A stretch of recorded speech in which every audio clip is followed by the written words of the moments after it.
I call the next part of the Dinner Special podcast the pressure cooker. I'm going to ask you 7 fast and fun questions that we want to know your answers to. Are you up for it? Yes. Perfect. Let's Number go. number 1. Which food shows or cooking shows do you watch? I don't really watch any cooking shows. You know what? I will wait till Top Chef is over and then binge watch the whole thing. I think Top Chef is the show that I still watch. I think the every year the cooks get better and better and better, and I enjoy it. Perfect. Number 2. What are some food blogs or websites we have to know about? I think you already mentioned Food 52, but are there some other ones? Yeah. I can tell you because I have a list of them on my website. Um, so I like different ones for different reasons. I like good writing a lot. So someone like Oh Lady Cakes who writes vegan dessert recipes, which I'm not. That's not my preference. I always read because she's a gorgeous writer and the photographs are beautiful. Um, Sort of the same thing with Bon Appetit. I definitely would try her recipes, but the thing that comes keeps me coming back is her voice, how original it is, what a great read it is. And I'd say the same for Dash and Bella.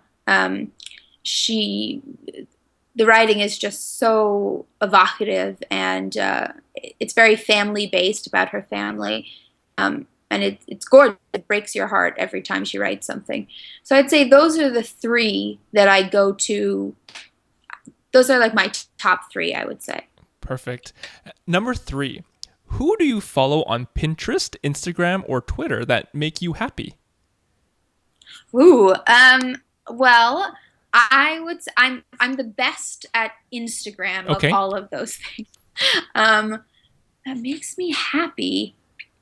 I guess those bloggers that I just mentioned, and some and some more. Um, so many people post such beautiful things, and once you sort of get to know someone a little bit when they post about their family or their life, it's a pleasure to see those pictures. And then for my friends also, who I have friends who live in Europe and South America, so to see their posts, what they're doing is really a gift because it's a way of keeping in touch with someone you love but who's far away. Right, right. Perfect. Now, number 4.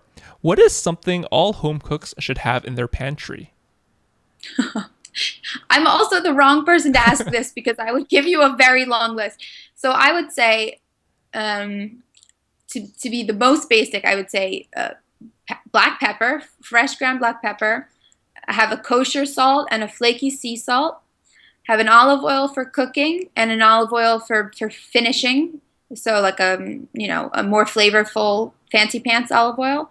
And I think if you have those things, there's a lot you can do with those things. Right, You can open a can of beans from your cupboard and mix all of that together. And if you have some herbs, put it in there. And if you have some radishes or cucumbers, put it in there. And that's half of dinner already. And leftovers for tomorrow. right, So, right. you know, Great. Number 5.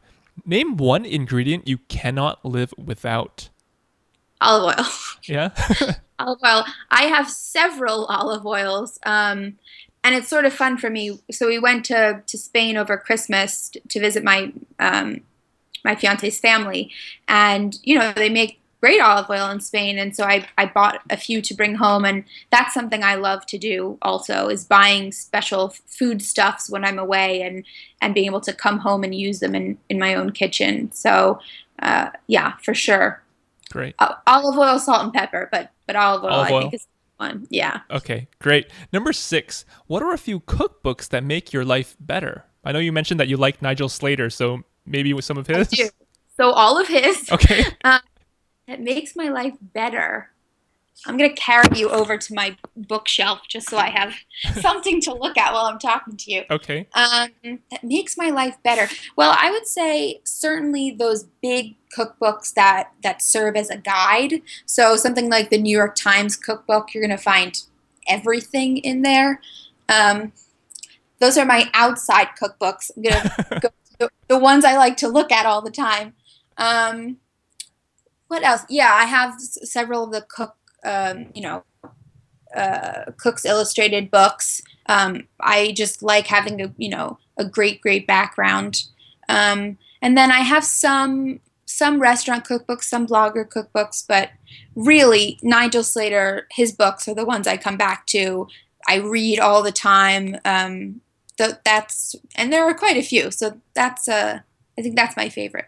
Perfect. Now, the final question, number 7. What song or album just makes you want to cook? Oh no. Well, I don't. I usually, honestly, leave the music choices up to my fiance. He plays stuff I like, and I don't have to think about it too much. But I will say I do watch a lot of Hulu shows when I'm cooking. So Okay. it's a good excuse to watch things that don't perhaps need your full attention. And I also listen to a lot of books on tape.